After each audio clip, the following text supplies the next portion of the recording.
अच्छा, आप अभी भी पार्टी के सेक्रेटरी इत्तलात हैं? नहीं, मैं तो आईनी ओहदे पे आ गया हूँ। नहीं तो सेक्रेटरी इत्तलात नहीं रहे?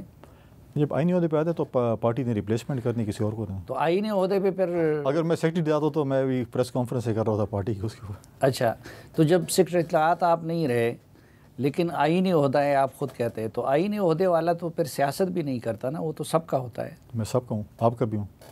नहीं, हमारे तो होंगे, लेकिन पहले तो आपको जो है, जो वहाँ की सूबाई हुकूमत है, उनका होना चाहिए ना। मैं उनका भी हूँ, मैं उनका केस, उनका जो सूबे का जो मुकदमा है इंशाल्लाह मरकज़ में लड़ेंगे। लेकिन ट्राइबल अजला के लिए जो 3% ऑफ द डिविजिबल पूल देने थे, वो पीटीआई की हुकूमत में भी नहीं मिले और फिर आपकी मखरूत हुकूमत में भी नहीं मिले। हम जब पूछते थे कि जी आप लोग क्यों इसके लिए एनएफसी नहीं बुलाते, तो हमें जवाब मिलता था कि सिंध सूबा तैयार नहीं है। तो अगर खैबर पख्तूनख्वा को वो हिस्सा नहीं मिला तो उसकी पीपल्स पार्टी ज़िम्मेदार नहीं है, आप नहीं समझते हैं? देखें, वो एनएफसी इसलिए नहीं हुआ, और एनएफसी मैंने जैसे कहा ना कि 27 के कमीशन के जो हुआ था उसमें तकरीबन ये बन रहा था कि ये जो हमने रफ एस्टीमेट किया था 100 अरब, वो तकरीबन 2-250 अरब रुपये बनता है। ठीक है, वो बन रहा है ना। अभी अगर नहीं दिए, मैं इस पर भी जाऊँगा कि मैं इस पर भी वर्किंग कर रहा हूँ कि जो 3 एनएफसी अवार्ड जो जिस पे हमारी वो हुई है, वैसे तो एनएफसी अवार्ड 4-5 हुए हैं जिसमें इम्प्लीमेंटेशन हुए। एक मोहतरमा शहीद के टाइम पे हुए, एक नवाज शरीफ साहब के टाइम पे हुआ, एक जो है प्रेसिडेंट ज़रदारी साहब के उस पर हुआ। उस पर भी हम कहेंगे कि किस किस हुकूमत में कितने कितने पैसे मिले और कहाँ कहाँ खर्च हुए, मैं उसके ऊपर सारा कर रहा हूँ। इसमें जो आप कह रहे हैं कि फॉर्मर फाटा या मर्ज डिस्ट्रिक्ट की आप बात करें, उनके कुछ ना कुछ पैसे मिले। मैं नहीं कहता 100% मिले हैं, शायद 20% 30% मिले, लेकिन सवाल यह है कि उनके ऊपर खर्च हुए कि नहीं हुए।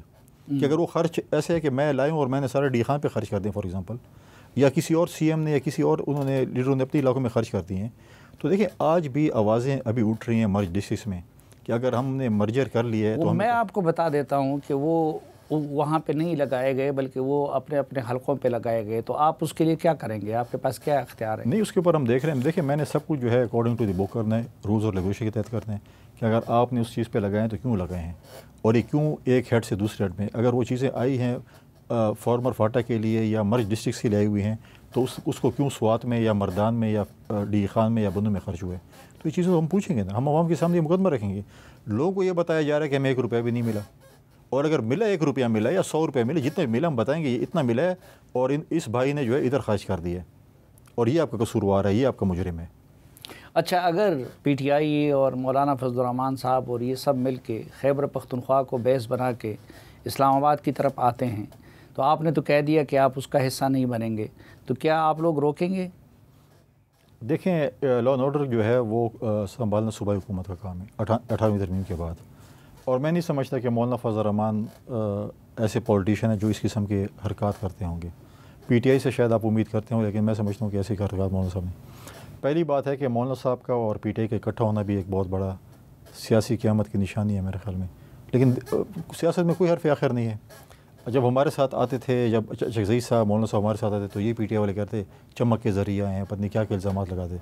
लेकिन अच्छी बात है अब, क्योंकि देखा जा रहा है कि अब यहूदियों को कैसे मुसलमान डिक्लेयर किया जाए, मौलाना साहब को हज़रत मौलाना फजल रहमान साहब कैसे कहा जाए। हम ये कहते हैं कि पॉलिटिक्स में आप इतना हद तक न जाएँ, कल आप एक दूसरे के साथ बैठ न सकें, इखलाकियात के हदूद को क्रॉस नहीं करना चाहिए। मेरे भी पॉलिटिकल ओपोनेंट है, मौलाना साहब हैं या बाकी हैं, मैं उनकी इखलाकियात में इतने उस पर तक नहीं जाऊँगा कल मैं उनके साथ न बैठ सकूँ।